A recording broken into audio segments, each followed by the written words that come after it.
And welcome everybody to our July Cynosure HQIC Patient Family Partnership Hub meeting. This is our Patient Family Partnership Hub vision we like to go through before each meeting. We are a peer learning community for patient family partners. We're collaborating with the 11 states that make up Cynosure HQIC.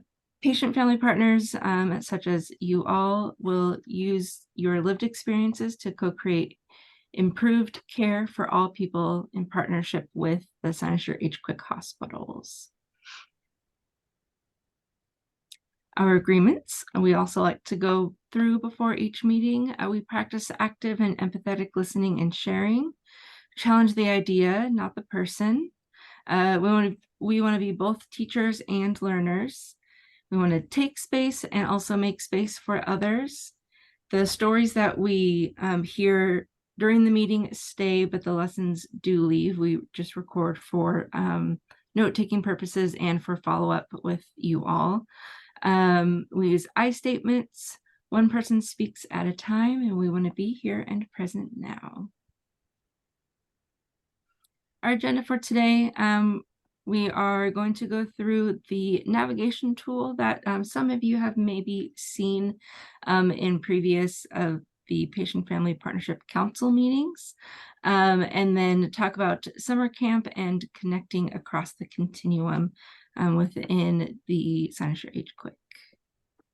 But first, we'll do some welcome, some introductions.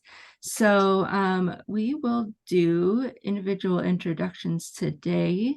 And so let us know your name, where you're calling in from, and what is your favorite summer activity. So I'm Laura Jackson, the Director of Community at PFCC Partners, calling in from Eugene, Oregon. And my favorite summer activity is anything to do with water, usually the beach, the ocean. Swimming in the ocean is my favorite place to be, really. So it's my favorite summer activity. And I'll go ahead and pass it to Barbara. I am based in San Francisco, but right now I am in the foothills of the Sierras, where we have a vacation home that we share. And like you, Laura, I'm in the water in the summer. My favorite thing to do is open water swimming, where I am like in the middle of a lake with nothing around me but water. That sounds great. Sounds very peaceful. Thank you, Barbara. Bev. I'm Bev Kreider. Right now I'm somewhere in southwestern Michigan, but I live just outside of Detroit. And my favorite thing is summer parties out on my patio. Lots of live music. Yes, lots of live music. Thank you. Glenn. Hi, I'm Glenn. I'm in Los Angeles. My favorite summer activity is kind of year-round, but I love to play tennis, so I play tennis all the time during the summer and other seasons as well. Nice. Did that as a class in college, and it was the one sport that I can kind of do. So Did you get credit for it? Did you Yes. actually get credit? No way. Yeah, it was PE credit. It didn't involve running, so I signed up for it. Let's see, Vicky. Hello, Paris, Illinois. My favorite summer is anything beach related, as long as my grandbabies are with me, of course. Oh, so sweet. Thank you, Vicky.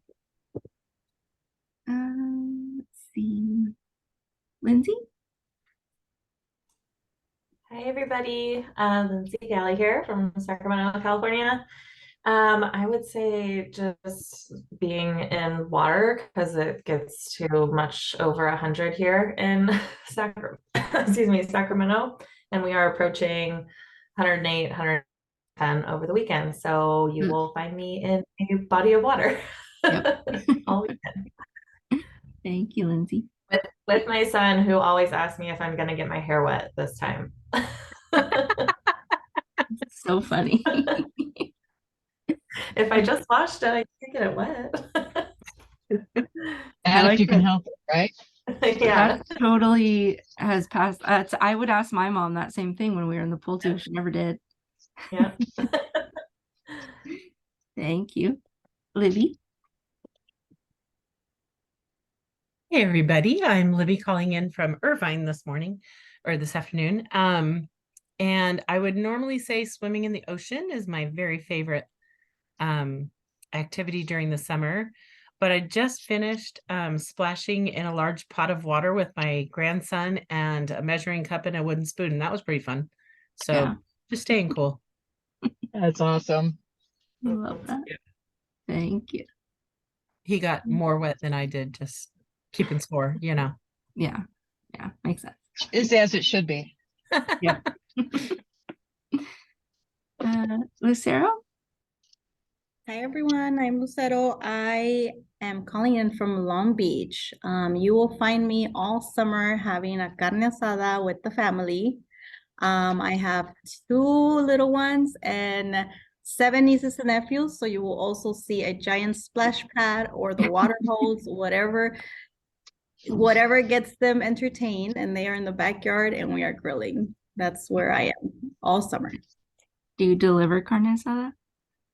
I would. I deliver to my neighbors. Every time we have a carne asada, I deliver to at least 3 of my neighbors, Love and that. they cannot wait for the next ones.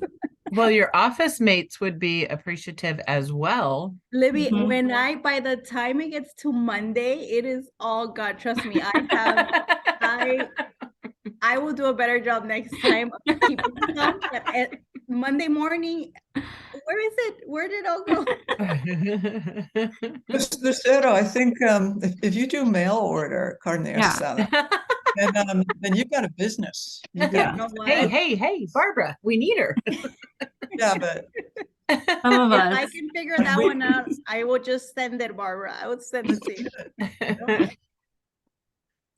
Yeah, I miss it up here in Oregon, so good carne asada. Thank you, Lucero. And I think I got everybody. Did I miss anybody? Smaller group today, which is expected in the summer months for all those fun summer vacations. All right, we'll go ahead and jump right in, and I will hand it off to Libby for the patient navigation tool. Just getting my last bite in. Oh, sorry. That's okay. It was my fault. I forgot that was next. All right. So we talked about this tool at our last hub meeting, and then it went to the Patient Family Partnership Council meeting for their input.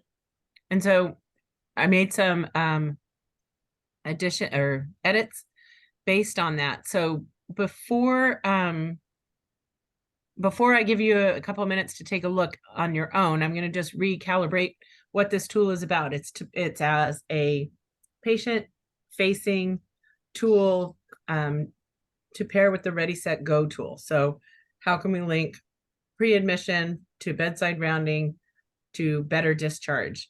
And so it's intended just to be kind of an invitation for people to engage. I know that there can be a whole lot more in it, but that's the purpose of the tool. So keep that in mind while you take a look at the latest edition. And for those of you who are on the PFPC, this is updated based on our last meeting. Also, please note the icons are wrong. I recognize that. I need a little graphic design assistance from Trey to get those right. So with that said, I'll be quiet and let you take a look.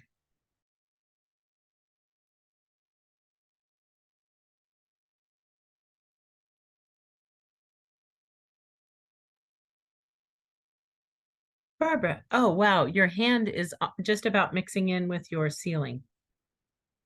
But go ahead. I see it now. so I think this is great. I think it's invaluable. I think the languaging is targets the right areas. Visually, my only comment would be that arrive in your patient room where the print goes onto the black road. You can't really see it. You know, that's a design thing. And the other thing, Libby, is so we had a bit of an email exchange, and in that exchange, you made a superb point that if patients can use hospital language, medical language, they're more likely to get a quicker understanding and a quicker response. And I think I said, I wrote back that's so true, and maybe something like this could be accompanied with a glossary of terms that patients can use. Like, for example, you know, bedside rounding could be one of the terms that could be then defined in the glossary in case people don't understand it on this chart.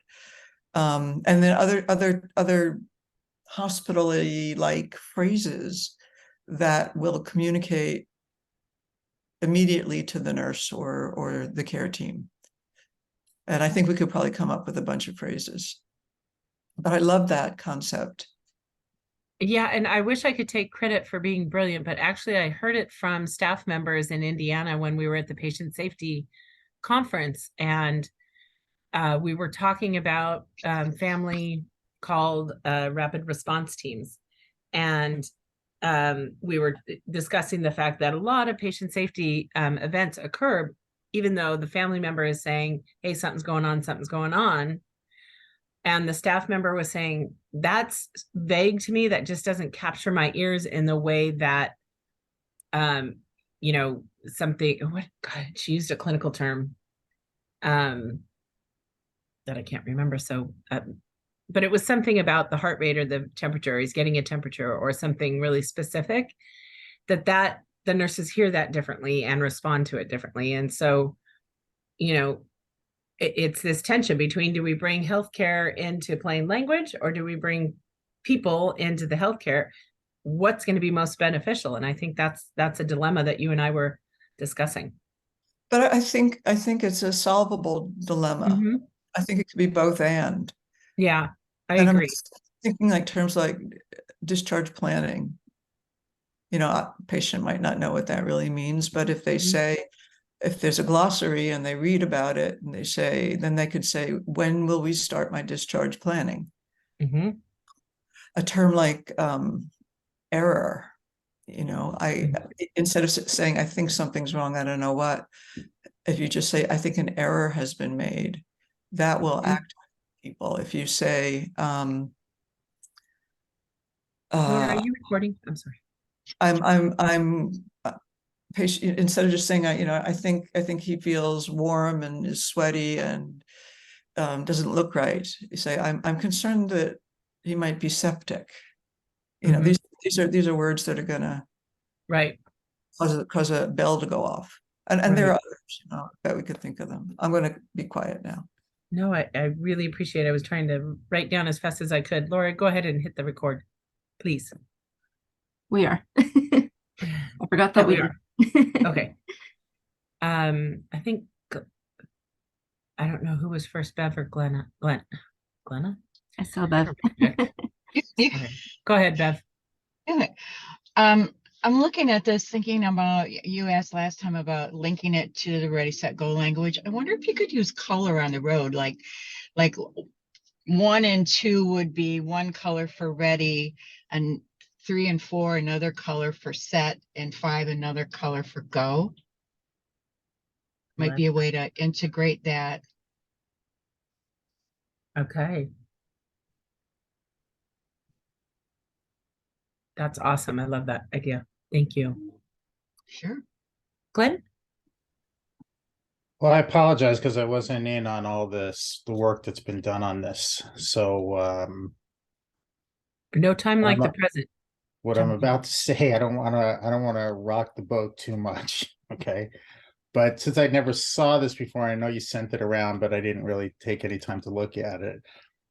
It's a little confusing actually to someone who's never seen it before, because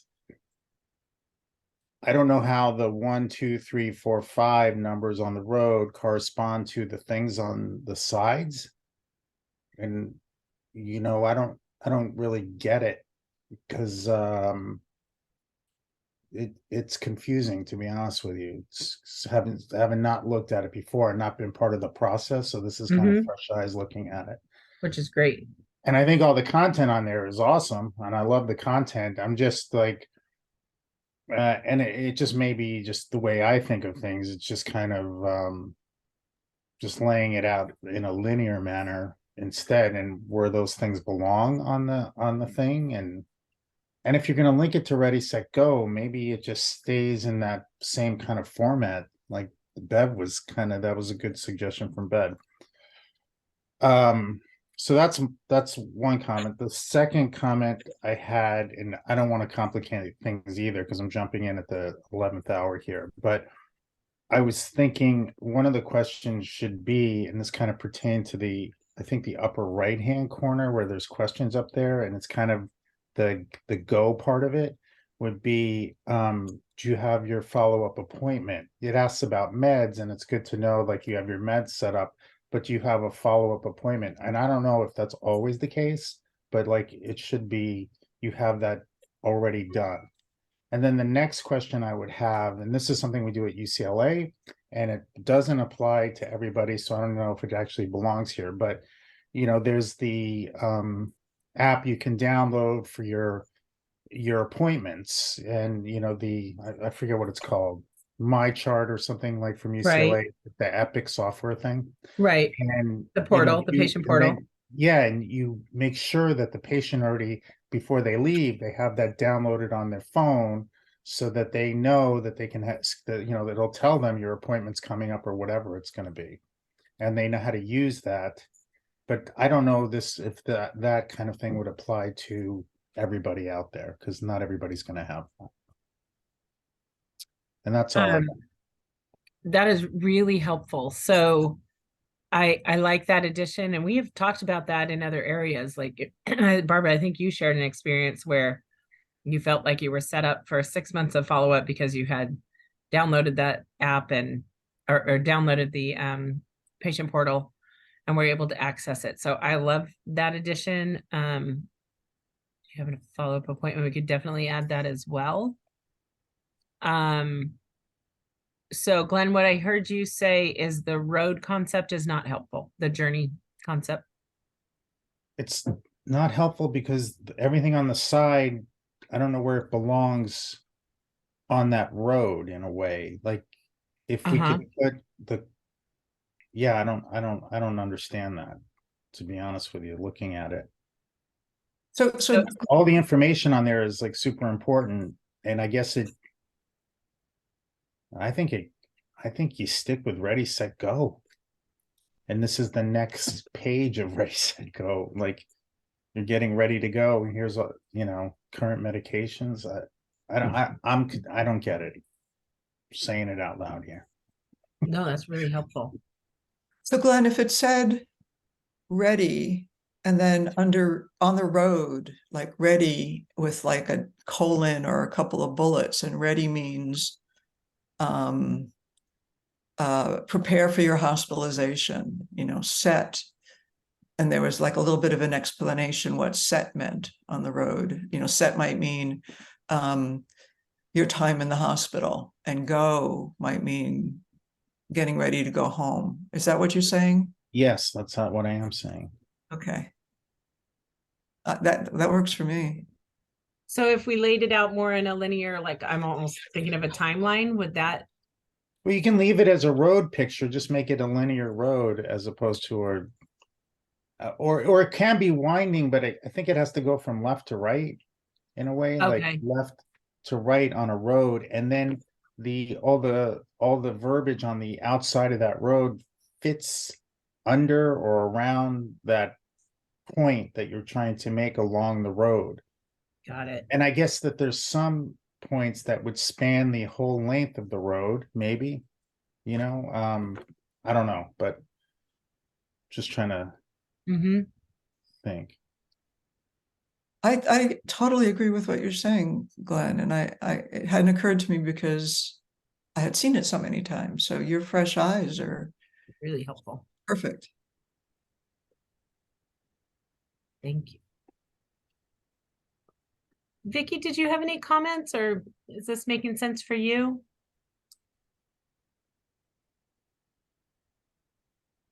Not really any comments. I think Glenn brings up a good point. And like I said, I haven't been a part, I haven't had a chance to look at it either. I know there's a lot of hard work put into this, so. Yeah, that's why we bring it around a few times so that, you know, everybody sees it at different stages, and it helps us. The objective perspective is really, really helpful.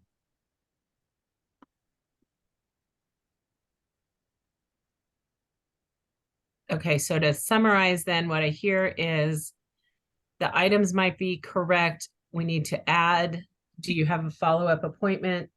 And do you have the patient portal? You need to add that to the last section. And then just change the graphic so that it goes left to right. And the space corresponds. I mean, the items bullets correspond to the point in time. Did I capture that pretty well? That captures it. And my other question is now, well, why is not? I mean, we're putting the whole onus on the patient. This is what the hospital staff should be doing.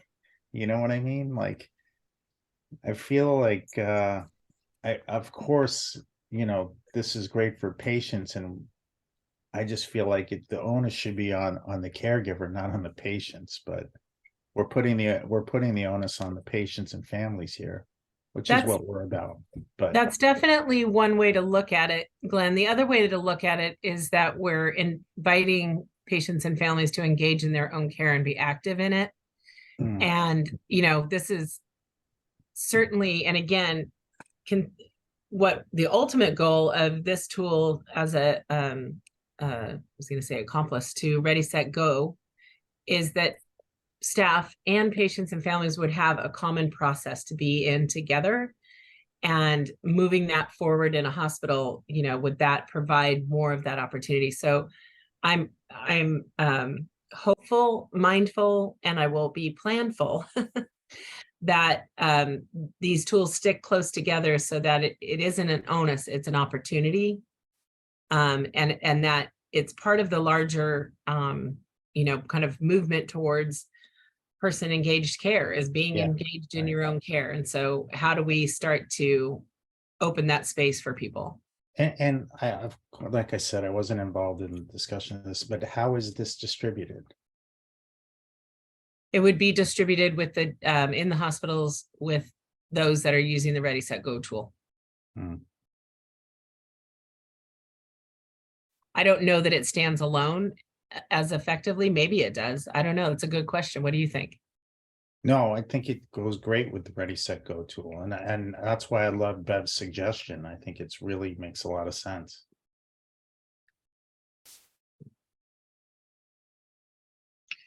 Barbara? Libby, if you are thinking of attaching a glossary to this hospital terminology, well, number one, I'm happy to help with that, and Great. two, it might be interesting to, you know, ask the hospitals, you know, ask the nurses in particular, what words do they tend to use in any given day? What are the 10 most common words they use with patients or phrases? You know, or, you know, what are the phrases that really get their attention? I love that. And thank you for the offer. Probably obsigamy is one of those words. Huh. You know, we could start a campaign to get that on the list. Only in geriatrics. Right. Old people. That was something. And she just didn't even get it. I think you just said I was old. And she's like, yeah, but you're so fun. And like, anyway. Bev, sorry. So, in terms of the point of dissemination, if patients receive this upon admission, then all the ready stuff is already a moot point. So, perhaps could look at a pre-admission dissemination point. Maybe, you know, admitting physicians might make this part of their routine readiness, you know, go get your lab work done in advance. Think about these questions. Maybe that orientation to the portal is something that the scheduler does to help people get set up for the portal before they go, so they can look at this and say, oh, well, what do I bring and what do I leave home? Make it really a readiness tool. If you're already there, readiness doesn't have a lot of relevance. So in the ready, set, go, the ready piece is that pre-admission encounter. So Right. the thinking would be if this stayed with that, then this would happen in that pre-admission encounter. So they would get that pre-opportunity. I love adding the portal to that early on. That's a great idea. It's sounding a little bit like we need another piece, and that is helping the hospitals to use these two tools together. I think we provided a lot of guidance in the Ready, Set, Go, but how do these processes align and interact? So I'll tell you, we have this problem at UCLA. It sucks. I don't have a good answer. We always are trying to get like all the caregivers to execute on basically all the things that are on this page right here. And I mean, it happens, but you know, things just fall through the cracks. There's no formalized process. They actually do have their own formalized process. So when our PFAC tries to augment that, it doesn't always get executed with that. For example, you know, ask the hospital staff members to write down their names and roles. That's part of they call it their CI care process. Right. But, you know, when we say, hey, make sure they're downloading the app, they're like, yeah, we'll do that. Right. I don't know how you formalize it. It's a rough one.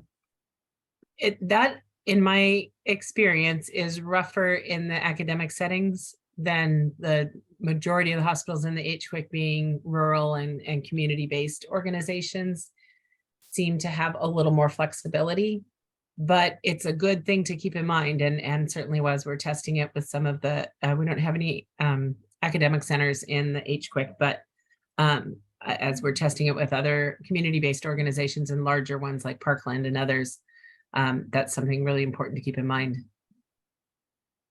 And I think I keep saying testing it, and it's rolled out. Hospitals can and are using Ready, Set, Go. So this is going to be a, you know, augment to what's already in the environment. I keep trying to break it down for hospitals. So, you know, just test this for 3 months, see if you like it, kind of thing. And that seems to be a little bit more accessible.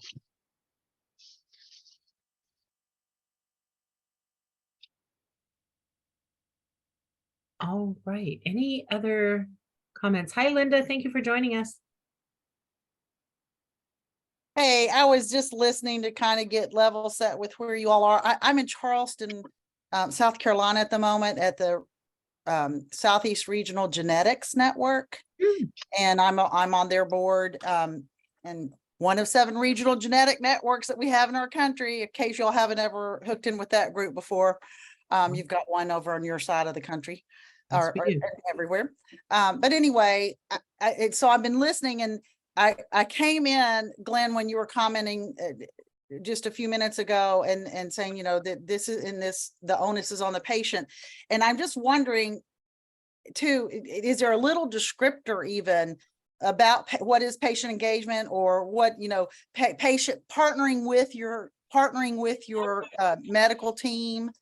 I just even a quick little one-line descriptor of why you've put this together that could maybe Okay. put some app that helps get people understanding a little, because sometimes when you talk patient engagement, that term means a lot of different things to different people.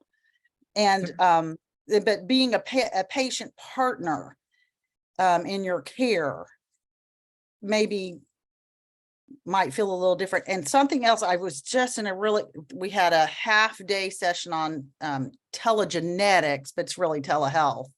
But presenter who was talking about the digital divide and giving lots of national statistics and information. It was wonderful. And one of the things that she pointed it out is the lower one's health literacy is, it mirrors it on how low their digital literacy is and their digital healthcare usage and having those skills to be able to go into a portal and not being concerned about trying to use a portal. So just that they're going so much hand in hand. And I just wonder too, if one's health literacy is low, does that affect their perception of how they engage as a patient and in being a patient partner? So I don't know, there's not a fix, but just that realization that you know, health literacy guides so much about how somebody is going to utilize any of this information. That's really great awareness. Do you have a slide deck you can share from that presentation? I would love some updated statistics on what the digital divide looks like at this point. You know what, I don't know that they're going to share the slides with us. I won't know until after the meeting is over. Then they hang the ones that they are given permission to hang on the website. But in the meantime, Libby, I will send you the name of the person who did the presentation and her website. She's a consultant now in that world. And it was a really great presentation. It sounds like it. I'm so curious, and that's way off topic, another rabbit hole, but something that we have to be aware of in order to meet our values of inclusion. And so one of the things that I've been looking for is updated information since COVID on what the digital divide looks like at this point, because I know there were, miles and miles of internet laid in response. So I just and there's $64 billion being spent on improving the digital divide and telehealth and whatnot. She had a great presentation. And the other thing that was really interesting, and I'm sorry, I don't want to get you all track, but this is maybe something that could be utilized as another pilot idea, is the use of chat bots to take people through information that's that is safe information, that they don't necessarily have to have that human face-to-face conversation. And so I think that there's some intake activity and that some of this that could go to chat as a chat bot platform too. And now there was a great presentation on that. So anyway. Interesting. Well, thank you, Linda. As always, I learned something. doing something different here. Yep. Barbara, and then I'm going to turn it back to Laura because I know we've got some other topics. What you were just talking about was light bulbs were going off as you were talking, particularly about health literacy and digital literacy. And I actually think that a tool like this is a corrective for health illiteracy. Someone going to a hospital, especially for the first time, you're a stranger in a strange land. And this journey map, this really makes it accessible. It makes it clear about what's going to happen and what role you can play. You don't just have to be a passive object in a bed. You can. So I think this goes in the column of this is health literacy. This is a health literacy tool. But that was so interesting what you were just talking about. Love that. All right. Well, I've got plenty to work with for my next round of edits, and we'll be distributing that over email because I do want to keep this going. So I don't want to wait another month for another meeting, but we'll do some work on it over email to get it closed up. So thank you. Thank you. Thank you, everybody. I've Also got lots and lots of notes here too. All right. Great discussion. We'll go ahead and move on to summer camp. Cynosure is always so fun with their theming. So they have their summer camp going on, and I will pass it to Lindsay for that. Yes, thank you. And so I believe I've shared some information about summer camp with the Partnership Council, but the Cynosure team is really focused on supporting hospitals to improve readmissions. And this summer, they wanted to have a little fun with it and are doing a summer camp for hospitals. And the 3 steps for participating in summer camp for the hospitals are here. So the first is to select a focus area and just one change idea to test. So the focus areas throughout the month, the summer, last month was discharge phone calls. This month is connecting across the care continuum is what they're using. But, you know, thinking after someone is discharged, you know, what happens then? Connections with home health, follow-up appointments, and everything else in between. And then next month is all about medications. But within each of these topic areas, the hospitals are given multiple change ideas to test at their hospitals and are asked just to choose one thing to test and then choose their way to kind of strategize and implement that small test of change. And then, of course, we're providing multiple opportunities for hospitals to share what they tested with their peers. Laura, if you go to the next slide, I kind of forgot what I put in here. Oh, here we go. Those are the topics across the summer. So this month, again, it's all about connecting across the continuum. And you'll see these also kind of align with the care transition series that we did earlier this year. Through that, a couple of months ago, actually, we had a conversation with, I don't remember, I believe it was on this meeting, the Partnership Hub, about discharge phone calls or follow-up phone calls. And so what I did with that information was kind of take all of those, you know, really tangible ideas from the patient perspective, and I sent that out to the hospitals on the hospital listserv, and it got a lot of, you know, attention and got people's brains kind of thinking a little bit differently about some of the smaller steps that they could take. So I wanted to do the same thing this month for connecting across the continuum and really focus on the follow-up appointments. So what I'd like to do is just open it up and hear some of your ideas. And Laura, you could go to the next slide. Just from your perspective and your experiences, how can hospitals improve their processes to ensure that patients have a follow-up appointment scheduled, either, you know, before they leave the hospital? What's that follow-up look like after?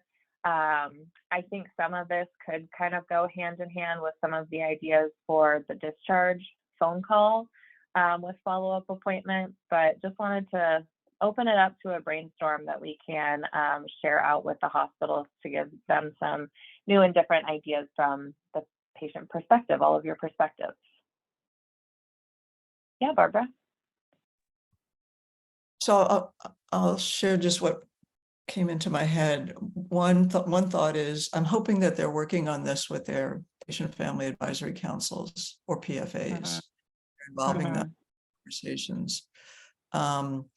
And also that they're being they're feeling that failing is as important as succeeding. You know, that what doesn't work is as important to share as what does work. And in terms of this particular question, for me, this question slides over into social drivers of health. You know, I think often interferes with the follow-up appointment is have to be at work, or I don't have any way to get there. And so part of this would be investigating what supports the patient needs in order to make that follow-up appointment. Mm-hmm. Absolutely. And when I was kind of brainstorming on, you know, what this conversation would be like, SDOH came up. So I was like, do we focus on SDOH or follow-up appointments? But I think they do go hand in hand. Yeah, I think you're absolutely right. And if I could, Lindsay, could I just jump in there really quick just to clarify? Yeah. So, Barbara, your point is really good. And of course, we are always promoting that every improvement includes patient family advisors if they have them. If they don't have them, they're reliant on this community. So as we continue to try to get them to implement locally, we at least want them to have the support of this community of advisors. So that's kind of how just wanted to explain how those work together. Yeah, thanks, Libby. Yeah, Glenn? Well, Bev just put what I was gonna say in the chat. So thanks a lot, Bev. Like, you ruined it for me. But I will say this. We're just like this, Glenn. I know, really. But isn't it coincidental that I brought this up and then this is Lindsay's question? So it absolutely has to be on that roadmap. Absolutely right. So the roadmap should be used as a tool that hospitals can use to improve their processes to ensure patients have a follow-up appointment schedule. And then also if they have a, what's the term, the app that automatically will tell them that they have an appointment coming up. Yeah. So I have nothing to add now. Thanks, Bev. Sorry, Glenn. know. I was trying to be your cheerleader. When you brought that up, Glenn, I was like, wait just a bit. That's what we're going to talk about. So, but no, that's a good point. Yeah, especially for the roadmap, it's, you know, giving patients the information that, you know, a follow-up appointment is going to be necessary once you leave the hospital. You know, ask your care team about scheduling that follow-up appointment. Who should it be with, et cetera, et cetera. So yeah, great point. All kind of flows together.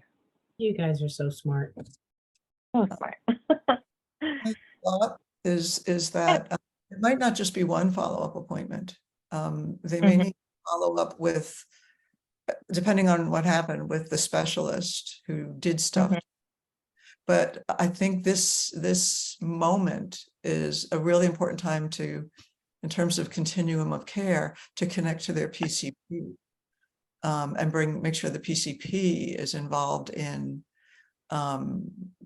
managing their care from that angle too, post-discharge. So, you know, it may be that they need to have 2 follow-up appointments. Yeah. How to bring the PCP. So that's, oh, what'd you say, Barbara? Oh, I'm blathering. The hope that I won't say what I'm about to say. Or I'm silent from here on out. Nothing. I'm done. Okay. No, but that's a good point that you make. And we actually, in a different contract, they were doing focus groups about, you know, the connection to primary care, and we're asking patients, you know, whether or not their primary care provider even knew that they were in the hospital. And what I kind of learned through that, since the hospitalist movement, now, you know, there used to be such a strong connection with your primary care provider. They would be the ones that would come to the hospital, you know, to see you. And so the world is a little bit different now. So how do you keep that care continuum all connected from outside of the hospital too, and those connections with your primary care provider? And I think, yeah, that's a really good point. Well taken. Very interesting. Yeah, Glenn? And this is a longer term solution, but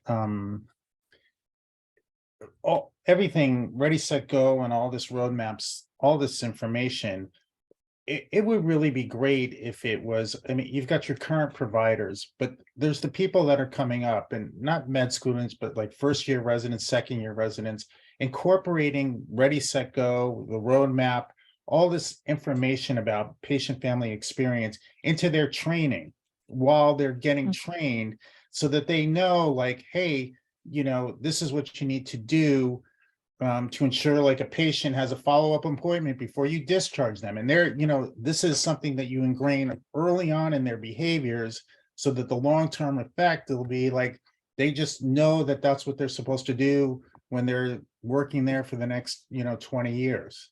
Is there any way to like incorporate this into like a training program that first year residents have?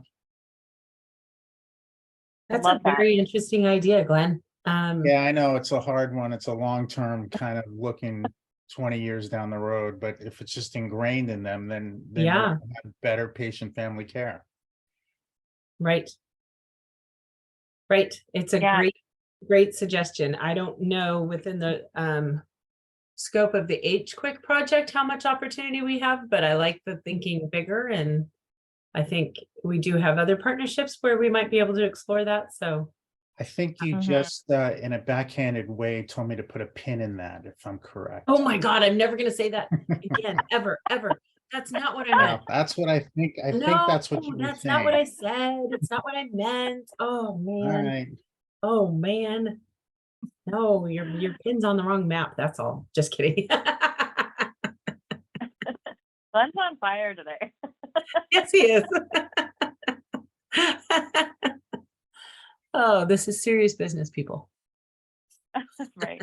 Yeah, I was gonna say, like, my thought. So, like, I had my son in a teaching hospital, so there were med students coming in and out constantly. And, if that hospital was doing all of the right things, talking to me about follow-up appointments, telling me that I was going to get a discharge phone call, like all of these different things, then those med students would see that, and in one way or another, it would train. So, my thought, we can help these hospitals. They're not teaching hospitals, but, I don't know, you can have hope.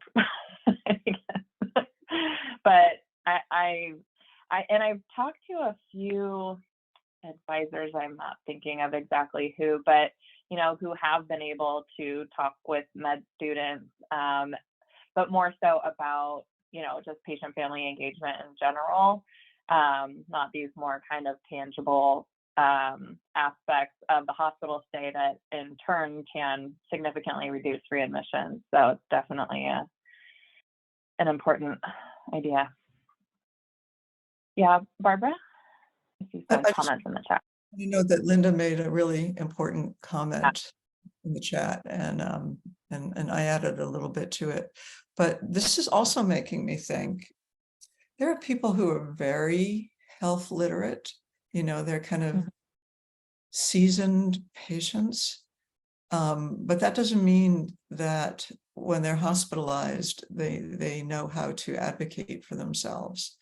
And it's making me think about and I don't know how this would happen, but about a roadmap or a guidance system for seasoned patients, sort of self-advocacy 201. And the things I'm thinking, like, for example, what you were just describing, Lindsay, about having all these med students come in and out, is as a patient, you can say, I don't want any more med students coming into my room. As you can say, which I have said that in a teaching hospital, I said to my surgeon, I would like you to do the entire surgery. I don't want any interns or residents doing any of my surgery. Is that okay with you? So, just something like a health literacy, we think of it as low health literacy, but even people with middle and high health literacy need support tools. Yeah. Absolutely. And I just want to let you know, Linda, I'm capturing your in the chat. Those are great ideas. Go ahead, Glenn, and then I think we're about to wrap up. Okay, another one that's hard to implement is you would have a social worker that comes along and gives them ready, set, go, gives them the roadmap, tells them these are the questions you're supposed to be asking while they're there. Obviously not how to be prepared for when you're there, but this is what they should be doing when they are there. So it doesn't, leave the onus on the caregiver and the onus, and you could have a dedicated person there at the hospitals that would teach the patient and family members what they should be doing. Kind of like a patient navigator who. Yeah, I mean, it's a tough through- one, but they're Yeah. not gonna have the resources for that, but just spitballing here. Yeah. I know some hospitals, they have the patient advocate, which is that person who, is there for the patient, but I like the term navigator a lot more because it speaks to kind of helping them through the whole process of the hospitalization, but to be have them have a tool like that roadmap to help walk. Out of the Cynosure hospitals, the 300 hospitals, do they all have offices of patient experience? No. Okay, No. because I was gonna But say some- dump it on them and force them to do it or something like that, but I like the idea though, Glenn, and I think that we can add it as a point of guidance for the Ready, Set, Go tool to say, if you have someone who can take the lead in checking in, whether that's case management, social work, whatever other supportive kind of care roles they do have. Yeah, and there's a variety. There are some hospitals in HQIC that have patient experience departments, but again, in our small rural folks, they've often have 3 or 4 titles. So yeah, how do we provide guidance that could be beneficial in both scenarios, I guess, is our challenge. But I do think we should include that in the in guidance, for sure. Agreed. Well, thank you all so much. I was taking copious notes and I'm about to save the chat so I can grab what Linda shared as well. But always appreciate that. I'll gather these notes together, share them back with you, and then if there's anything else that you would like to add, please let me know and we'll share these out with the hospitals before the end of this month. So thank you. Glad I was able to make the last bit and, sorry for being so chatty. No, that's never apologize.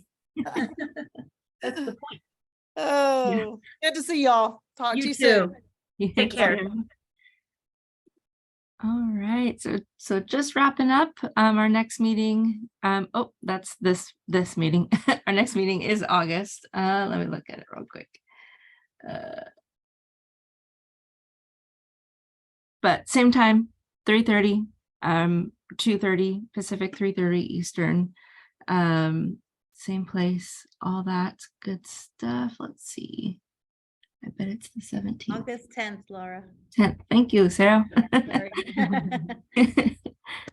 Thank you. August 10th is our next meeting. Of course, we're always here for you if you have any questions or comments or concerns in between. I am here. My email is there on the screen. And that's all. Thank you all for coming today. I like that. Even though it was a small group, we still very productive. Very productive group. All right. Thank you, everybody. Have a good rest of your summer. Thank you. Talk to you soon.